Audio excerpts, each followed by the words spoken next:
ഇന്ന് നമുക്ക് വളരെ ടേസ്റ്റി ആയിട്ടുള്ള ഒരു ഞണ്ട് റോസ്റ്റ് തയ്യാറാക്കിയെടുക്കാം. ആദ്യം തന്നെ ചീനച്ചട്ടിയിലോട്ട് ആവശ്യത്തിനുള്ള വെളിച്ചെണ്ണ ചേർത്ത് കൊടുക്കുന്നുണ്ട്. വെളിച്ചെണ്ണ നന്നായിട്ടൊന്ന് ചൂടായി വരുമ്പോൾ ഇതിലോട്ട് ചതച്ചു വെച്ചിരിക്കുന്ന പെരുംജീരകം കൂടെ ചേർത്ത് കൊടുക്കാം. ഏകദേശം ഒരു ബ്രൗൺ കളർ ആകുന്നത് വരെ നമുക്കൊരു ലോ ഫ്ലെയിമിലിട്ട് നന്നായിട്ടൊന്ന് റോസ്റ്റ് ചെയ്തെടുക്കാം. ഇനി ഇതിലോട്ട് ചതച്ചു വെച്ചിരിക്കുന്ന ഇഞ്ചി, വെളുത്തുള്ളി എന്നിവ ചേർത്ത് കൊടുക്കുന്നുണ്ട്. 2 പച്ചമുളക് നെടുകെ കീറിയത് കൂടെ ചേർത്ത് കൊടുത്തതിന് ശേഷം നന്നായിട്ടൊന്ന് റോസ്റ്റ് ചെയ്തെടുക്കാം.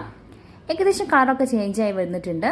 ഇനി ഇതിലോട്ട് ഒരു ചെറിയ സവാള അരിഞ്ഞത് കൂടെ ചേർത്ത് കൊടുക്കുന്നുണ്ട്.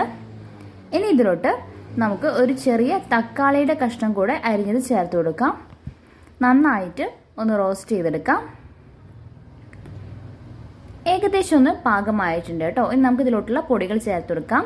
1/4 ടീസ്പൂൺ മഞ്ഞൾപ്പൊടി, 1/2 ടേബിൾ സ്പൂൺ മുളക് പൊടി, 1 ടേബിൾ സ്പൂൺ മല്ലിപ്പൊടി, 1/4 ടീസ്പൂൺ ഗരം മസാല, ആവശ്യത്തിന് ഉപ്പ്, പിന്നെ അല്പം കറിവേപ്പിലും കൂടെ ചേർത്ത് കൊടുത്തതിന് ശേഷം ഇതിന് മുകളിലായിട്ട് കുറച്ച് വെളിച്ചെണ്ണ കൂടെ ചേർത്ത് കൊടുക്കാം.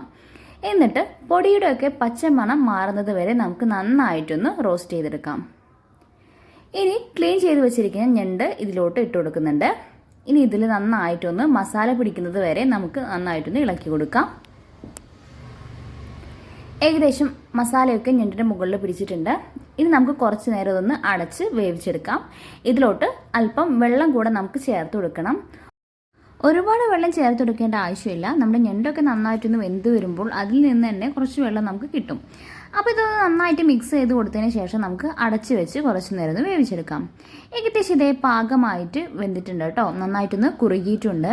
ഇനി ഇതിന് മുകളിലായിട്ട് അല്പം മല്ലിയില കൂടെ ചേർത്ത് കൊടുക്കുന്നുണ്ട്. ഇനി നമുക്ക് ഫ്ലെയിം ഓഫ് ചെയ്യാം. ഇതിലോട്ട് ഞാൻ അല്പം കുരുമുളകിൻ്റെ പൊടി കൂടെ ചേർത്ത് കൊടുക്കുന്നുണ്ട്. മുകളിലായിട്ട് അല്പം പച്ച വെളിച്ചെണ്ണ കൂടെ ചേർത്ത് കൊടുക്കുന്നുണ്ട്.